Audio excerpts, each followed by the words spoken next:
So ఇప్పుడు వరకు చేసిన పాత్రల్లో మీ బెస్ట్ పెర్ఫార్మెన్స్ ఫలానా అని మీ మనసుకు అనిపించిన మూవీ అది మీది? ఓ అంటే హ్యాట్స్ ఆఫ్, నాకు నా మోస్ట్ స్పెషల్ ఫిల్మ్ అంటే లక్కీ భాస్కర్ అండ్ నా క్యారెక్టర్ సుమతి. ఇది నా all time favourite film and character. ఎందుకంటే ఈ సినిమా తర్వాత నాకు ఒక రికగ్నిషన్ యాజ్ అన్ యాక్టర్ వచ్చింది అండ్ నేను చాలా చాలా గ్రేట్ఫుల్ ఆ క్యారెక్టర్కి, ఆ ఫిల్మ్కి. సో అంటే కొన్నిసార్లు ఒక ఫిల్మ్ మీకు as an actor you just need that one film or that one project that will change your perception అని. And for me it was that. ఎందుకంటే అది చేసిన ముందు I was mostly for that glamour స్పేస్లో. అది నాకు అలా they won't imagine that I can do this also. అందుకే ఇది నా main reason to be able to do that. Okay, ఈ ఏజ్లో నేను ఒక మదర్ రోల్ ప్లే చేయాలి అని దిస్ వాజ్ ద రీజన్. ఎందుకంటే I wanted to tell that I could also be that అని. That's so sweet. నిజానికి కరేజ్ కావాలి అట్లాంటివి చేయటానికి. అంటే వన్స్ ఒకసారి ఒక దాంతో రిజిస్టర్ అయితే ఆ కైండ్ ఆఫ్ క్యారెక్టర్స్ వస్తాయి, అలాంటి అవకాశాలు వస్తాయి. బట్ మీరు చాయిస్ తీసుకున్నారు, డెసిషన్ తీసుకున్నారు, చేశారు. That's great. సో నెక్స్ట్ ఇప్పుడు మనం చూస్తున్న ఓటీటీ వరల్డ్లో మల్టిపుల్ అవకాశాలు ఉన్నాయి. Not only cinema, web series లాంటి అవకాశాలు కూడా చూస్తున్నాం. ఇఫ్ ఏదైనా ఒక మంచి ఛాలెంజింగ్ వెబ్ సిరీస్ మీనాక్షికి వస్తే ఏం చేస్తారు తను?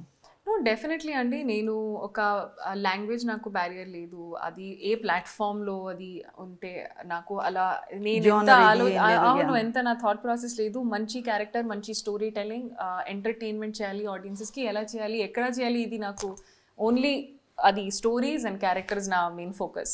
ఇది రిమైనింగ్ ప్రొడ్యూసర్స్కి, డైరెక్టర్స్కి చాయిస్ ఉంది ఎక్కడ అది ఓటీటీలో పెట్టాలి లేకపోతే సినిమాలో. ఆర్ అది నాకు ఎంత నా మైండ్ ఆ సైడ్లో ఎంత నా పని లేదు. So it's only this much. ఎలాంటి రోల్ వస్తుంది, దాన్ని ఎంత క్యాపబుల్గా చేస్తారు as an actor, what script, what story, what directors, అంతే.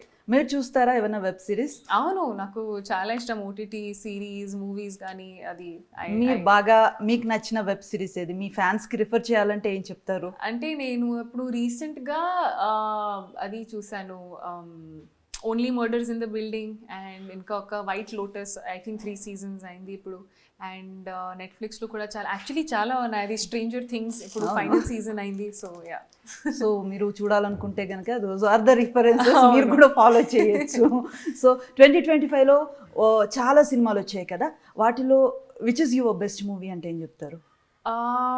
నాకు అంటే చాలా మూవీస్ యాక్చువల్లీ నాకు నచ్చింది. ఇది ఇప్పుడు కోర్ట్ సినిమా ఒకటి, డెఫినెట్లీ మన సంక్రాంతికి వస్తున్నాం, ఒక ever green, always you can watch. అది కూడా ఎంజాయ్మెంట్ ఉంది అండ్ నేను అది కూడా ఎంజాయ్ చేశాను. ఇంకా ఒక మూవీ ఉంది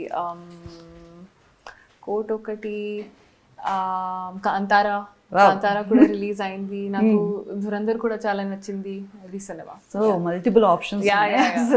సో ఇన్ని సినిమాలు చూసినప్పుడు ఎక్కడైనా ఈ క్యారెక్టర్ కి నేను ఫిట్ అవుతాను కదా, ఈ ప్లేస్ లో నేను ఉంటే నా పర్ఫార్మెన్స్ ఇలా ఉండేది, దీస్ ఛాన్స్ నాకు వచ్చింటే బాగుందని ఏమన్నా? అది ప్రతి సినిమా చూసిన టైంలో నేను కూడా అలా చేయాలి అని ఉంది. ఎందుకంటే మంచి క్యారెక్టర్స్, మంచి స్టోరీస్, అది as an actor you want to do కదా. సో అది డెఫినెట్ గా ఉంది. కానీ ఆల్ ది సినిమా అంటే why is it good, direction, technical aspects కానీ, యాక్టర్స్ కానీ, అది అందరూ చాలా బాగా పనిచేశాను. అది అందుకే ఒక మంచి ప్రాజెక్ట్ బయటికి రిలీజ్ అయింది కదా. So I think that is one reason. So Sakshi TV ప్రసారాలను నిలిపివేయడం చట్టరీత్యా నేరం. సాక్షి టీవీ ప్రసారాల కోసం మీ స్థానిక కేబుల్ ఆపరేటర్ని వెంటనే సంప్రదించండి. డిటిహెచ్లో, ఇంటర్నెట్లో కూడా సాక్షి టీవీ ప్రసారాలను వీక్షించవచ్చు.